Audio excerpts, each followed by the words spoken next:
Hi, this is Caryn Solomon, and welcome to my podcast, Crushing On.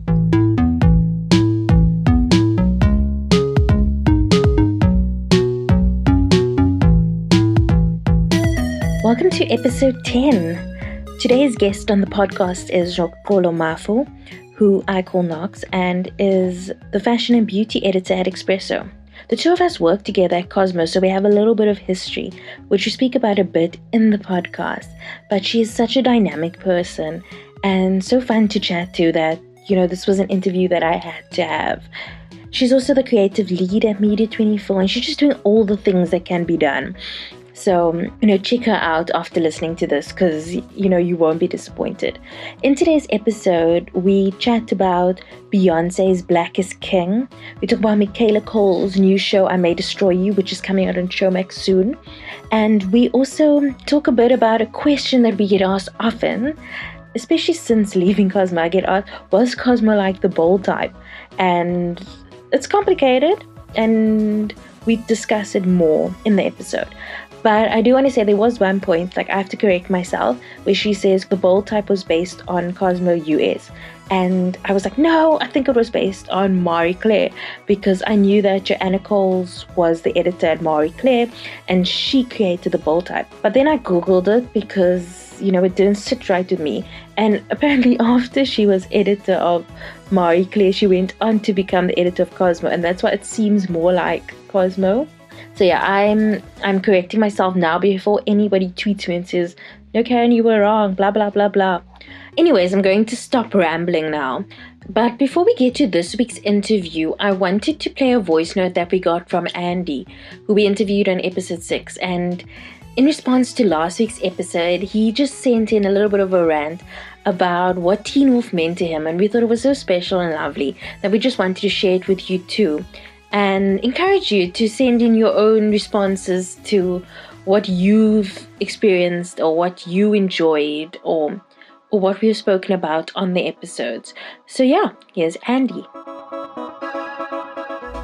Teen Wolf honestly will ever have a special place in my heart. It was the first show, I think the only show where I was fully submerged in the fan culture, reading fan fiction, shipping characters that were not actually couples. I was fully involved in it. And I found out later that I think that the producer, the director, was gay himself. The show always felt very, very, very queer. Even though wasn't actually super queer, it always felt super, super queer. And it definitely kind of also it felt like the show created fan service not just for females but for gay men as well. I don't know. Teen Wolf will always have a place in my heart. It's just such a good time show. And plus had such amazing characters Styles. Styles was the one. Styles was the boy. He was one of the original white boys of the month. So that was Andy, also known as Andisa. You can listen to the interview he was referring to, which is last week, or you can listen to our interview with him at episode 6. But without further ado, here's my chat with Nox.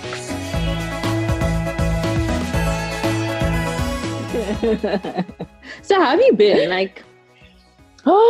I've been, Kat, it's been crazy. Firstly, I'm excited to be here. I'd been seeing this podcast being advertised and I was I so want to just chat because we were sitting at the same desk for so long and now we're so far apart. So it's just so nice to be back. But I've been good. So it's just been a whole lot of figuring out my work, but also figuring out what rest means in a time where you're kind of really forced to rest. I think people know, we were both working at Cosmo. Cosmo was just boom, over. And it really knocked me, in terms of really understanding myself, my purpose.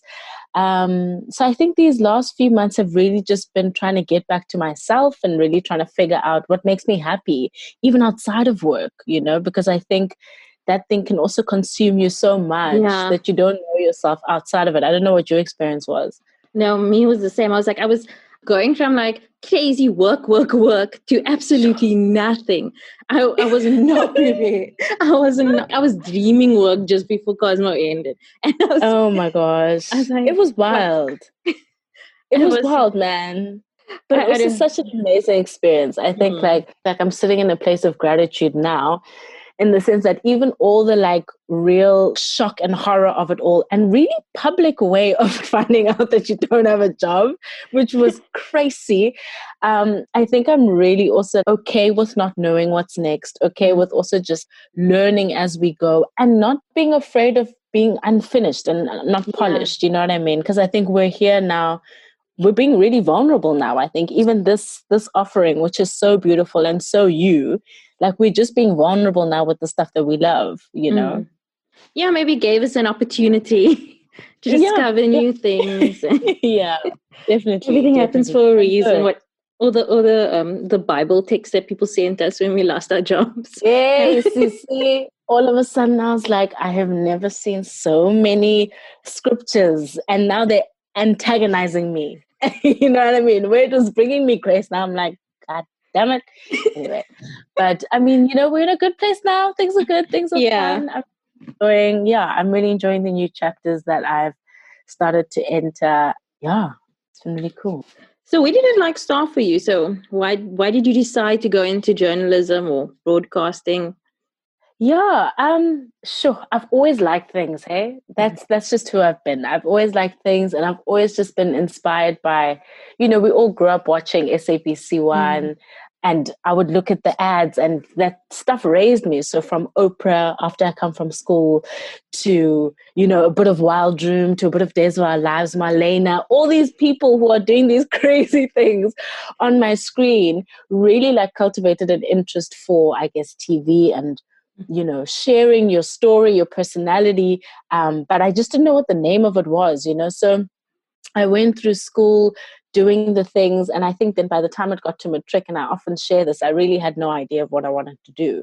I knew that I wanted to be on TV. I knew that I had an interest in drama, but I didn't really want to be an actress. So it was, you know, it was a whole bunch of like small hints about things that really brought me joy, but I couldn't quite name it. And after a while doing a bit of digging and having a bit of like an existential crisis in like grade 11, when you have to like fill in the forms for your university, I realized, okay, there's this thing called journalism, and it kind of covers the things that I want to do, which is writing stories, meeting people. You need to have this type of, you know, personality. I go to my parents, I'm like, okay, cool, I'm going to Rhodes. And yeah, I entered, you know, journalism. I specialized in television, but alongside that, I was doing drama. So I have always kind of been a person who enjoys the arts and tried to build, I guess, a career from that. But yeah, I mean, I had no idea that it would land me up, you know, in magazines, or let alone now, like in TV with Expresso. So it really has grown with me, but it's all kind of stayed in the same arena, which is a really humbling experience. But yeah, I just kind of followed my interests and the things that really made me, yeah. Out of all the celebs or the people that you've interviewed, who have you been like your favorite so far? Whoo-wee. That's a hard question. I mean, imagine I said that to you. Oh my gosh. I think, you know, our jobs really have allowed us to meet amazing people. But I think a memorable person would have to be, this is so hard. Okay. I remember who's that guy with the scar on his face? He used to be with Heidi Klum. How can I forget him? Seal. Now, Seal was amazing because, like, it was the first time I was meeting like an international star, and it was just like me and him in the room, and I was just like, the world is spinning. And then he like sang on my way out. It was all very romantic. So that was like, oh my gosh.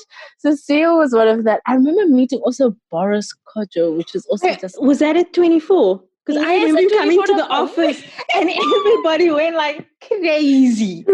And I remember because at the time I was like an intern, right? So like what would happen in the video team, you could go to reception. So I'd get the email like, or the call that there's a guest here. Did I not walk there? So everyone knows that I'm about to walk both bars. And he came and I handed him his tea and his coffee, and it was amazing. But I didn't do the interview, obviously, because I was still a baby. But I was around him, and therefore I interviewed. But in his aura. And his aura, man. But some of the most like kind of really eye-opening interviews actually have come from, you know, people like Bonang, who, you know, has been such an amazing like anchor for most South African women, just to kind of unpack her thinking and her, you know, all these things don't happen by mistake. I've had the chance to also like, you know, the cost of sex education was really fun at the time, you know, that was really cool. So it's hard for me to pick one person because I think there's some incredible experiences that I've had. Like, and I think I'm probably forgetting even like major ones, but actually the things that make impact for me are really just like normal. And I say normal with these fingers, but like really like the everyday woman. Like when I get to talk to like real women about how they've hustled, how they've like been juggling a whole lot of stuff, that's the type of stuff that really, really kind of gives me goosebumps and really like shakes me. But yeah, I think the work that we do and the work that like of interviewing people can really just make you meet some incredible people, and I've been lucky to do so. Yeah.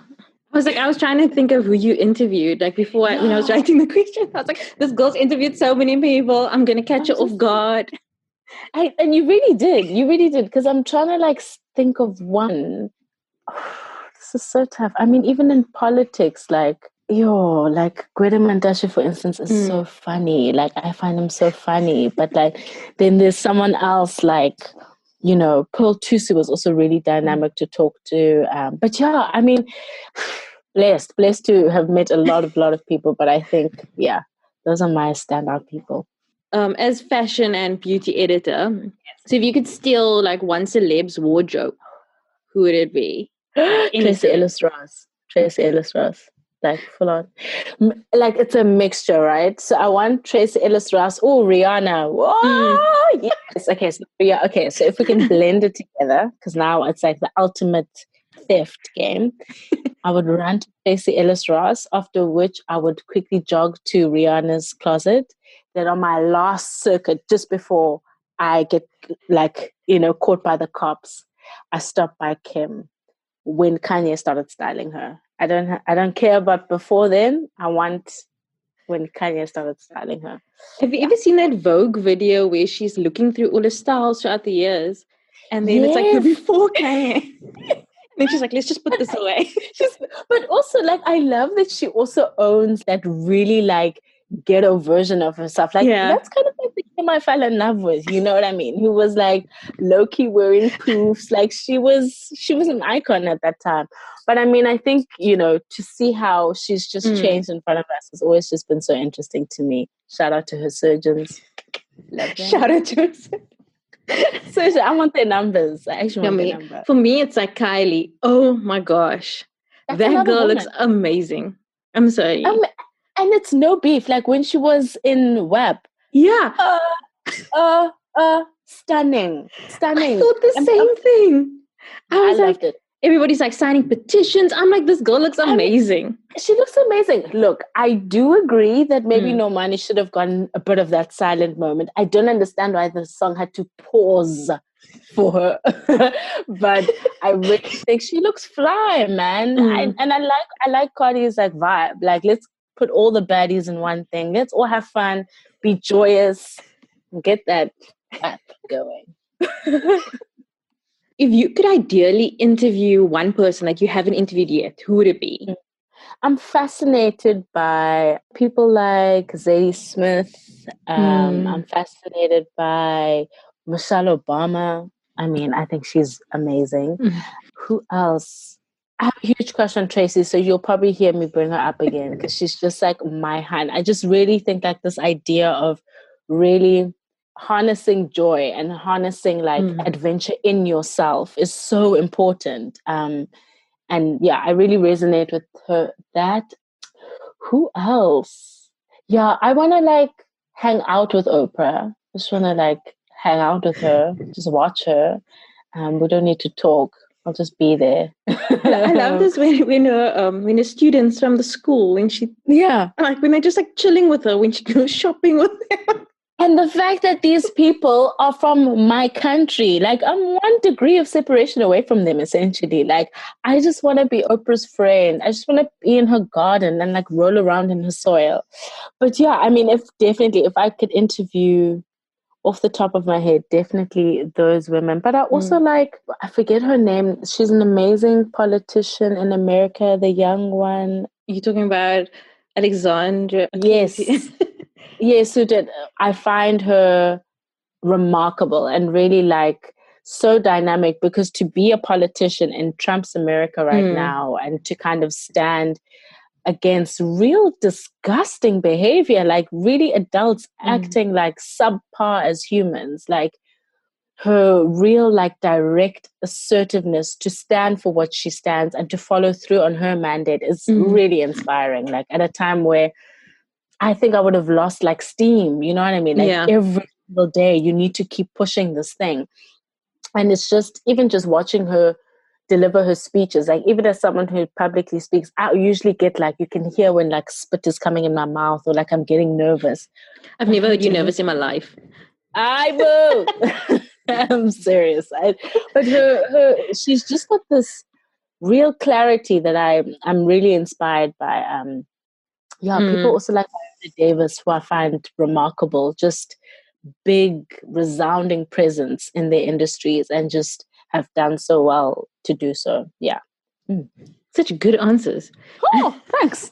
Okay, let's talk about Black is King. So what did you think? I know you're a Beyonce fan, that's why I asked you, but yeah, I'm a Beyonce fan, but I don't think I'm like hive crazy. Shout out to you guys, mad respect, love you all. It's just that, you know, I can love her and take criticism if I must, you know. Yeah. And I was nervous that Black is King was going to be some kind of Hotep production. Because I am also quite sensitive to the idea of just taking our stuff and kind of repurposing it, you know, for elsewhere. But Black is King took me by surprise. I watched it again yesterday because I knew we'd actually talk about it. And I really love the labor of collaboration. Yeah. And I think that I think it's so important for our directors and stylists and artists and writers to feature on a platform like that. So I really commend Beyonce for really creating that space for it, you know. Did I understand all of it? No. Was it coherent sometimes? No. But no, man, I think its purpose is much louder than that. And I felt it, and I felt represented. I felt moved. I think my favorite ones are definitely Already, and obviously the one with our Hans Musiswa, Power, Moon Child, like Power, yo, vibes, energy. But yeah, it's a beautiful offering, and Beyonce never disappoints. Like, shout out to the woman, she's amazing. Yeah, no, I was so like this. Yeah, I was so despondent. Not because I don't know. I just thought like, oh, it's gonna be boring. Did you find it boring? No, I was saying like I don't think I understood everything because I was like I don't think I'm cultured enough for this. But like the poetry was beautiful. Like I was crying. I was like bawling my eyes out. Then I watched it again like right after. I was like, this is so beautiful. It is. And it felt like respectful. I don't know. Yes. Like it felt like everything was treated with respect. So it like you could feel like that's the kind of feeling I had when I was watching it. Definitely. Like, and I think it's more like having taken the time to research and to put, obviously like she puts herself in some places where people might find problematic, you know, inserting yourself sometimes in culture. And I can completely understand that argument. But what I do enjoy is that she really will take people with her who are of said culture or whatever to teach her, you know, and she's surrounded by accuracy, I would hope. But it's brilliant. It's amazing. It makes me feel good to be Black. It makes me feel good to be a woman. It's just vibes. Styling also. Dead. But it's so nice that she used so many African designers. Like she didn't have to. She could have taken prints. She could have taken replicas. Exactly. And some people just like, you know, copy paste, but she did so well. And also that she repeatedly does it. I remember when she did, because I know she's been using Torongo when she came, who's a Senegalese artist. Yes. I love that it's returned work. It's not just a once off just for a gig. She'll put you in the music video. She'll wear you on tour. Like, I love a consistent babe. And it's just like, I like the fact that, I mean, obviously I don't know any of them personally, so I'm going off like Twitter, but everyone that was in the production, they had such good things to say, like such positive, Yes. and like she literally empowers who she comes into contact with. Yeah. And it was like, I mean, that's one hell of an NDA, firstly. Like, I Imagine. have so much respect for that NDA. But also, I don't know if it was just me who noticed, but Burner wasn't in there.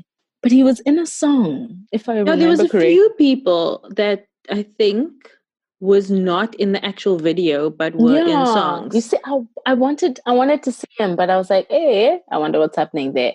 I always look for the tea. It's probably like a scheduling thing. It probably was like a scheduling.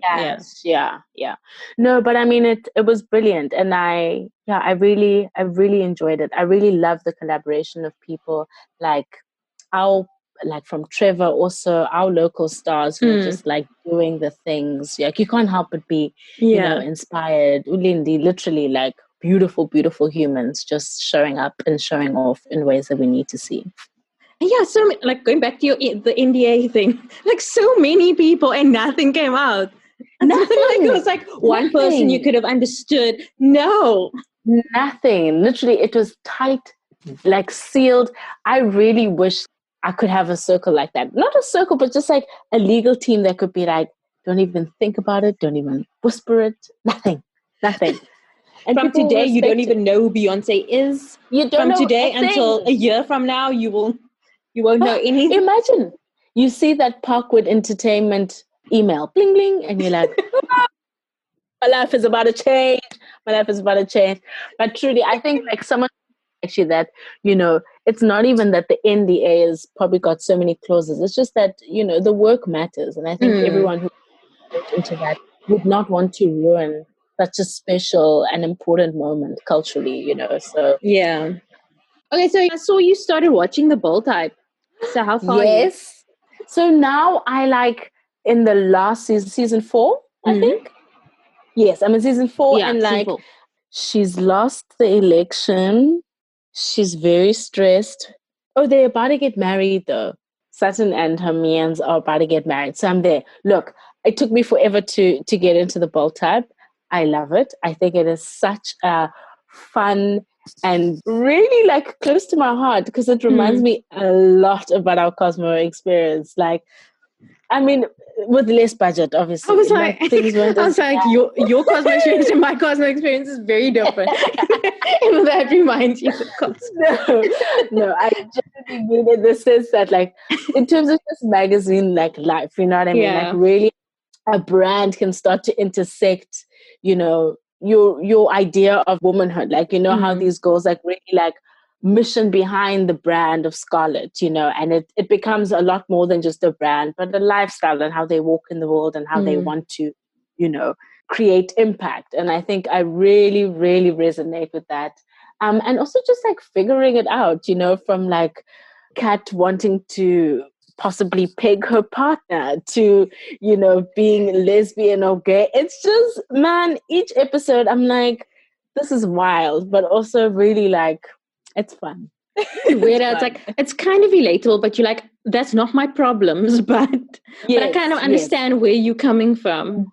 Yes. I mean, these are obviously very bougie issues, but in terms of like, the only thing I really am like, oh, this is so sweet. It's just like, magazine, like quickly running to like the fashion and beauty room, just to like quickly be like, how are you feeling? Are you okay? Okay.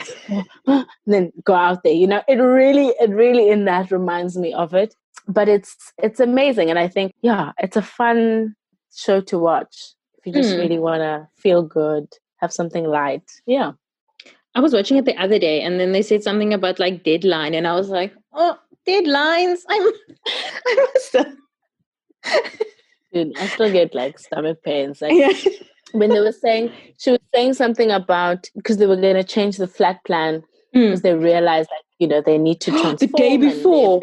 That one. Hey, yes. And I was like, I've literally got knots in my stomach because I was like, this is my life. If literally like we're changing it now and we have to say, what? Excuse me? So it is very, yeah. And some of the show, like I realized I had to watch it after my experience because it's quite triggering actually. It's quite close to my heart. Deadlines changing, things need to move, events, also, the events, we need to be live tweeting. I'm like, oh, I'm so stressed. I'm stressed. But also the best time of my life. I'm not even gonna act. But yeah, it really is a special experience. Yeah. I was Yeah. when I was at Cosmo, I used to get DMs all the time, like, is it like the Bold type? I'm like, no, it's not like the Bold. Yes, it's a magazine. Like yes, it's about women. But yes. But actually, I didn't know that the story is based on Cosmo.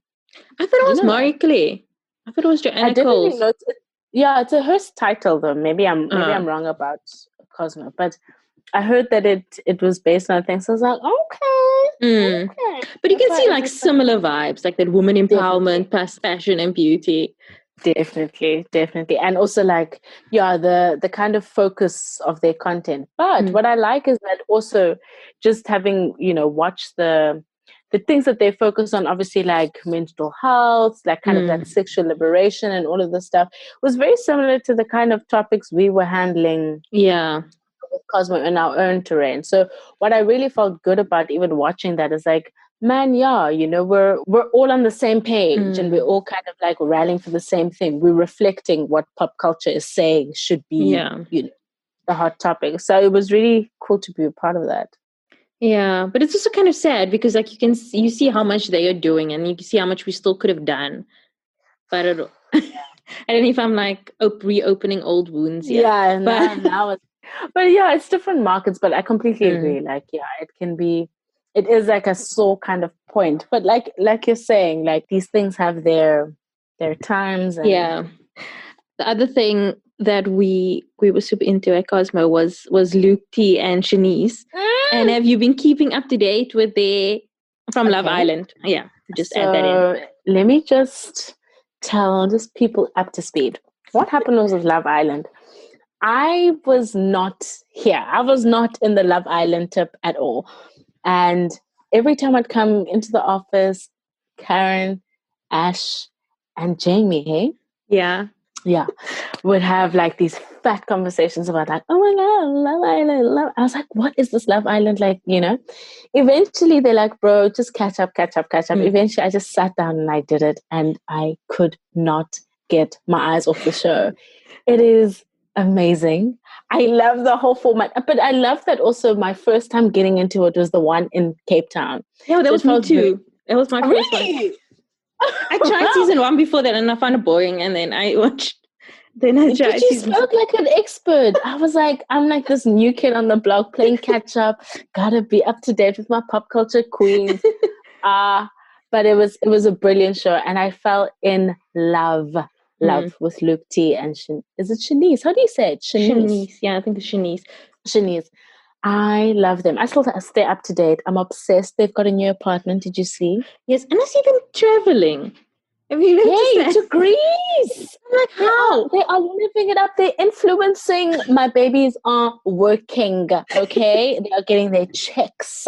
They're working for Spotify. They are making content. I'm so happy for them. And they're just so cute. And like, I love the fact that like you can see that they're friends first, Yeah. Obviously, like, it was a bit of a game show. Obviously, these things are rigged, but I really believe in the two of them. Me too. They feel real. After the show, I unfollowed the rest, except for the two of them. So I don't know who else is still together. I just assumed. I checked Callum and Molly. Update. I saw Callum and Molly are still together. Are they still together? Yeah, that's the only one. What? And I know the other Luke broke up with Demi. Yes, and then Mike and Priscilla, yeah, still together, doing crazy shoots, very oiled up. They love the oil. They look great. And then who else? Chet was another big fave of mine. Chet and Paige are no longer together, which I'm totally excited about because I have a crush on him now. So you mean with Jess? Just crush on him. Is this the one with Jess? Yes, he was the one with Jess, but they're no longer together because distance was a bit of an issue. Okay. So makes sense. He's working on his body. for me. No, I love Love Island. I was considering repeating it because I got withdrawals and lockdown, can make you do that. But yeah, it's not the same. So I suppose I still need to watch 1 to 5, seasons 1 to 5. yes, I also try to get into it just so you can understand the legacy, right? And also, like, just so that I can also get that same feeling again. That feeling that I got when Callum came out from Casa Amor, and Shauna was standing there, like that feeling. I was so angry. Man. I was like, that was the perfect bit of television. Like, they knew exactly. Remember when she said, I always knew not to fall in love with a lumber. Was it a plumber or like a scaffolder? Scaffolder. I said, babe, you called it from the beginning. You knew that this is not it. But I mean, it's so funny because Jamie, who actually was in our team, also was like, it teaches you so much about dating, and I think it does in the sense that like people are like moved by different things. Like I much prefer like Love Island to what was the other version that played on Netflix? Dating. Oh, hot in here? That one? Yes, Too Hot to Handle was Too Hot to Handle. Too Hot to Handle. That format didn't work for me. The Love Island one, like I love the toss and everything. Like it's just really revealing, but also like I don't know, I felt for them. You're also stuck in this like house. I can imagine how gross it actually got in that house because when they put on the makeup just to go to the backyard. I think I sent you that thing where the girl tweeted, I can't believe they get all dressed up to go to their backyard and they're like, look at us now. I can't deal with them. And then they like dance and make like a whole thing. I'm like, bro. Like they're in a club, but it's only like 12 people. Honestly. But I mean, I can understand. I mean, this production has been going on for years, but they need to rethink that. Like, don't set up a party then. Don't, because they're just getting dressed to go outside. It's weird. Stop.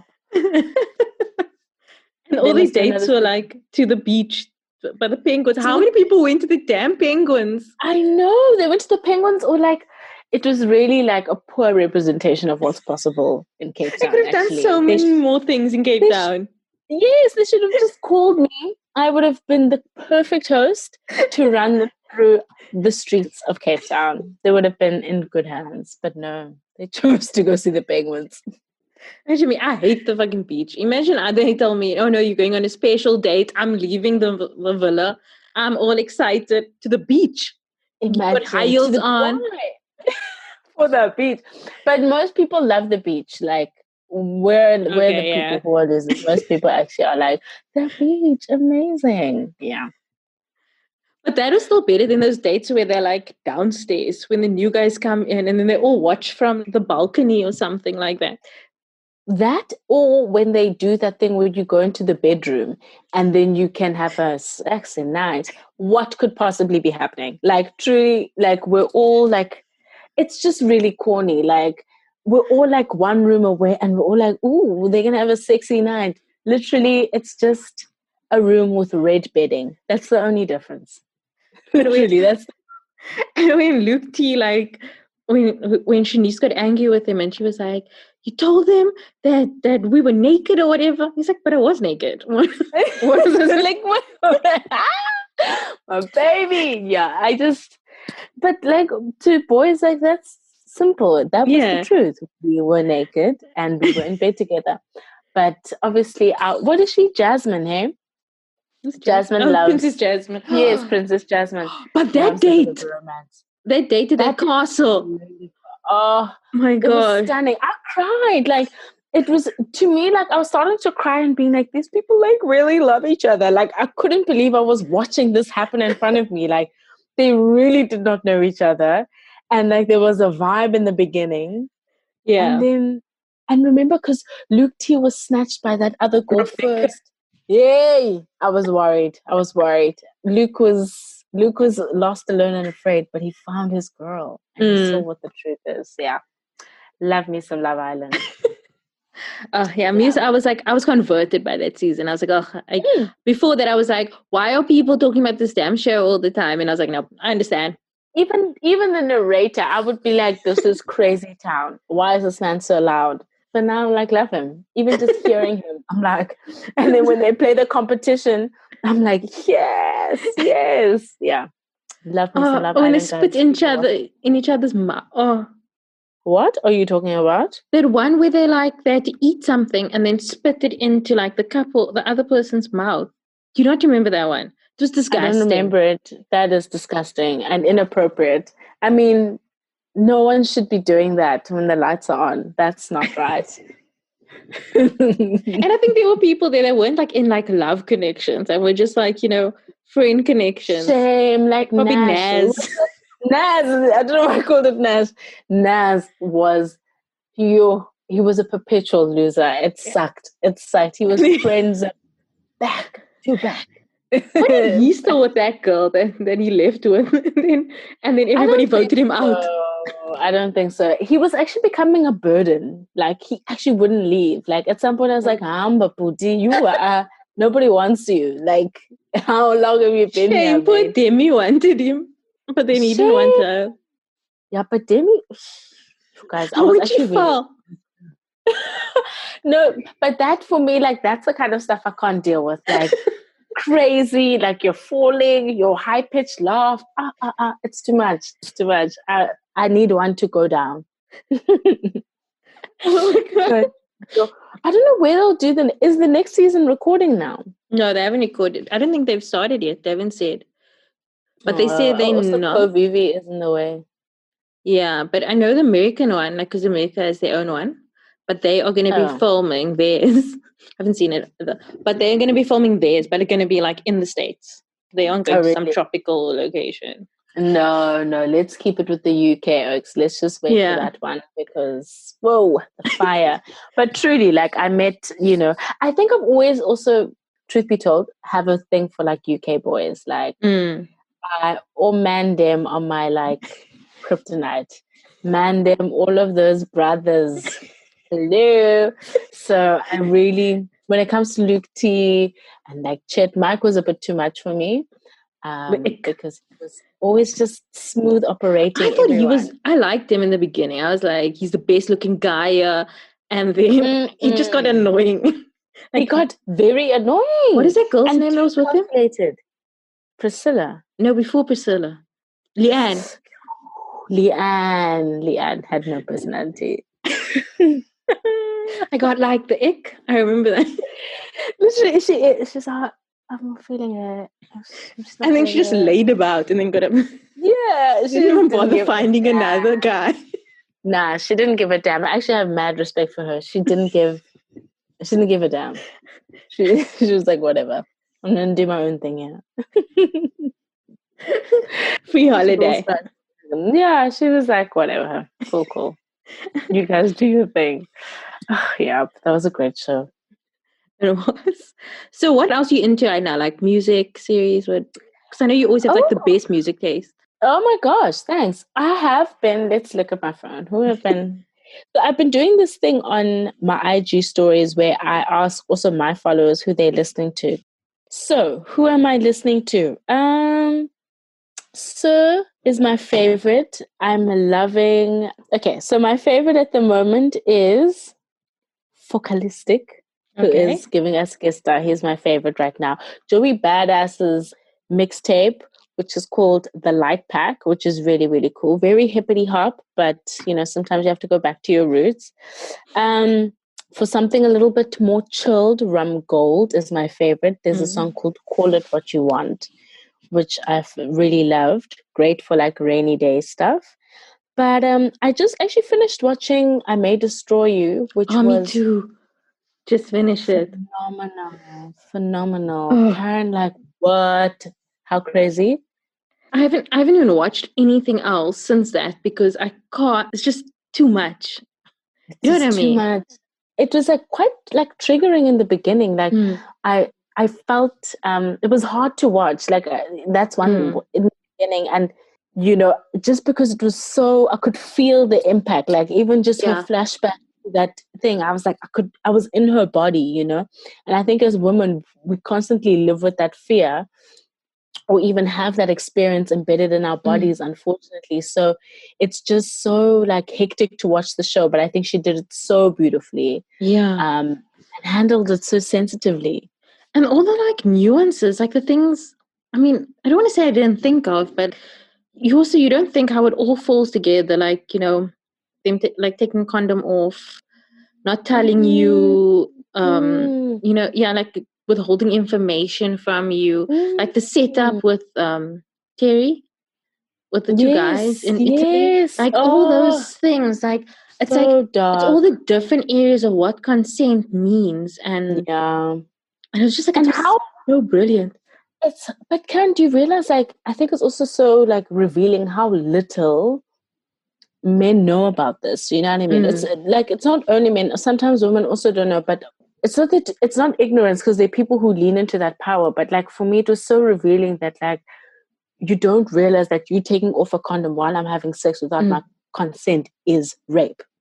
Standard, like boom, that's it. Like you have raped me, and like, you know, explaining it away to yourself is just crazy, you know. And then like there's obviously the more overt and like really hectic experience she had when she blacked out. It's just the fact that like you have to consider so many things, and like how that then I guess reflects into her own like acting out and, you know, leaning into drugs, all of that stuff. It's just so heavy but so real and honest. And we need those stories told also by women, you know. As you said, it's like she did it so well. Like, I mean, I've been thinking a lot since then, and like I don't always check my drink. Like, do you know what I mean? I'm not always watching my drink, and it's like it's impossible too. Like how and also like, and if you even if you put it like down, you know, it's so funny because in the beginning of the night, like I can be quite like hectic about my drink, but then obviously you start to relax. And even if you were to like be hectic and let's say someone sees you who happens to be a guy, they kind of give you this energy like, oh, you really think I'm going to do that to you? Where you feel like this crazy person now for being paranoid. But it actually happens too often to not be on high alert, you know. It's crazy. That's one thing I don't miss. Like in lockdown, I don't miss that anxiety of being out and not, you know, you want to have fun, but also just being scared. Like, it's like I'm the type of person, like I do most things like alone. Like I enjoy doing things alone. Like I'll go out with my friends, I'll take an Uber home alone. You know what I mean? Like, you know, but you all those things go through your head. And like I think one of the interesting things that I was thinking about is that they show it happening in like London, but they also show it happening in Italy. So it's something that happens all around the world. Exactly. And I know we were in the UK around this as well. I think I was there like just before you. Yeah.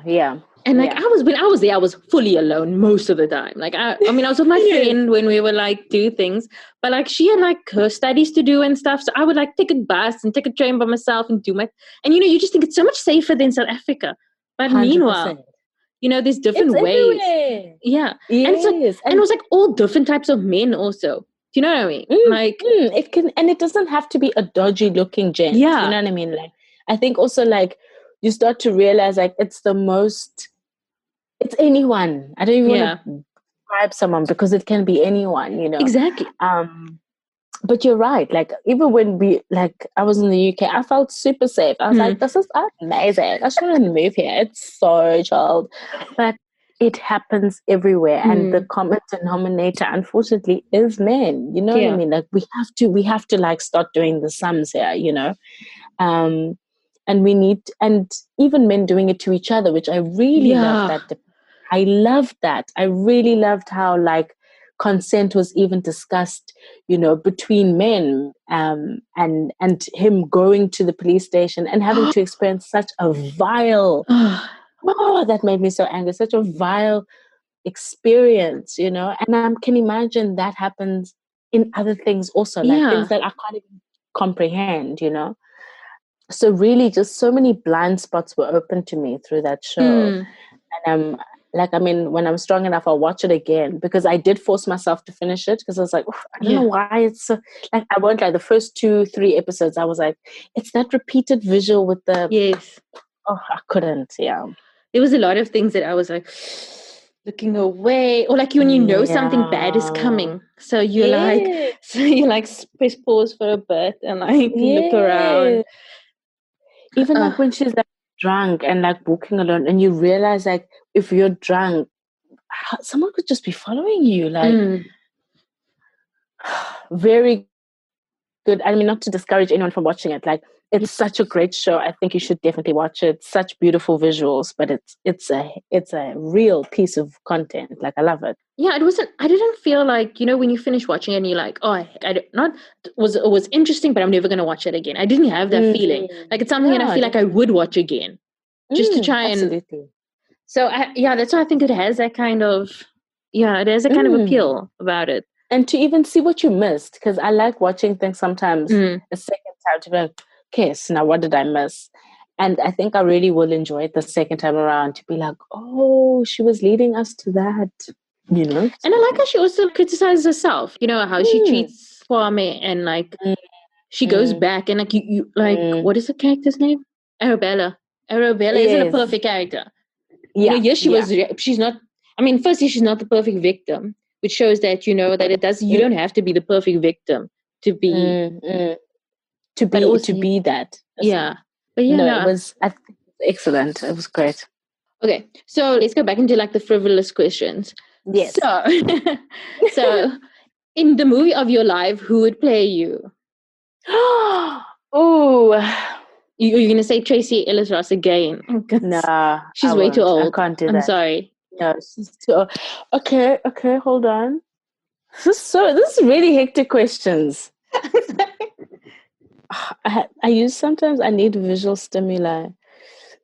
I don't know why I keep wanting to say someone like Justine Skye, but I don't know her to be a good actress. Doesn't matter. Just seeing a dark-skinned hand. Jennifer Hudson played, she has an Oscar, let me not say. Played Winnie. Yeah. That's also not what I'm looking for. No, man, I have to have an actress in mind. Who do I like to watch? Ooh. I wanted to say Kerry Washington, but we're not the same at all.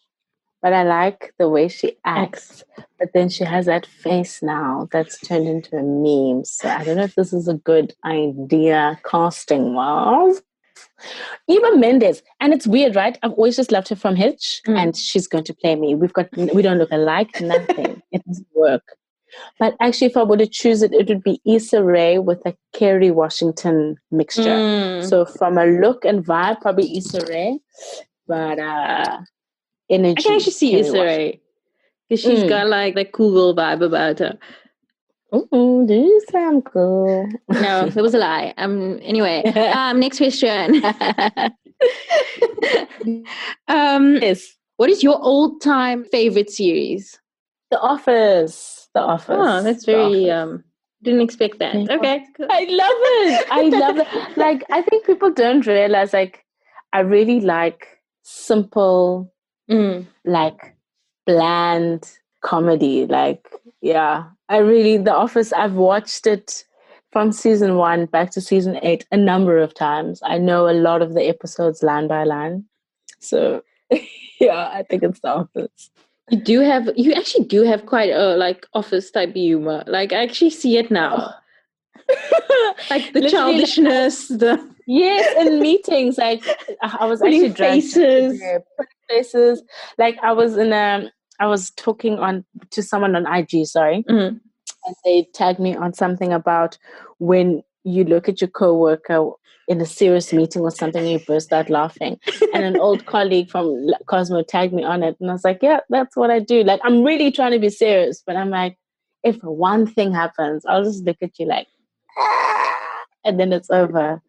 I remember one thing we were in, I was like quite serious, and then you like WhatsApp me and like under the table, and you're like the most serious face, man. Like nobody would have known. But like I find it quite difficult to like pretend, to pretend to be serious when I'm not. And I'm so hot, and I'm like shaking laughing, and you are like looking at the person presenting like ever serious. You need to learn how to multitask, baby gal. Oh man. Ooh, I'm revealing myself now. It's good. So who's your like celeb crush growing up? Your first celeb crush that you remember? So it actually, I think, was Eve, guys. It was Eve. From the show where her name was Shelly. No. No, rapper. Before she even started acting, when she still had the paws on her chest. I think Eve was my first crush, but also Usher really was like a serious, I was in love. I used to write him letters because he has a brother who I was like, okay, we're more age appropriate, but I'd write to Usher being like, hey, Usher, maybe you can hook me up with your brother, nef. Like, I was serious. 8701, I fell in love with Usher Raymond, and I thought I was going to be Mrs. Raymond. I'd really calculated it. And then I was really upset when he married that older woman. Ooh, painful. Is he married? When did he get married? No, they got divorced. Oh. And no, they got divorced, but he was married to an older lady. Is this before or after Confessions? These were his confessions after. I think it was after Confessions. His life started to mess around then. That's when all the content for Confessions came. But 8701, he was the purest and he was the love of my life at that time. That was Nox Mafu. You can find her at Nox_Mafu on Twitter and Instagram. Once again, everything that we discuss will be in the show notes. So if you want to learn more or you want links to the content, I will get all that ready for you as per usual. Me, you can find at Caryn Welby on Instagram and at Caryn Welbys with an S on Twitter. And don't forget to sign up to my weekly newsletter Wild Streams, where I just discuss random nonsense. Last week I spoke a little bit about Shakespeare and rom-coms. This week I'm going to be talking about The Crown. And I want to tell you it's going to be very educational, but it's probably just going to be me ranking the hottest guys in The Crown, because that's how shallow I am. You can find the podcast at Crushing On Pod on Twitter and Instagram. And you can find all other information on the website at crushingonpodcast.com. You can send any feedback to crushingonpod@gmail.com. Don't forget to rate and review on Apple Podcasts. That's how people find us. So please, if you have a minute, just give a little note saying, "Ooh, I love it," or "It's cool," or whatever. All episodes are edited and produced by Rebecca Barches. Thank you so much for listening. We will catch you here again next week.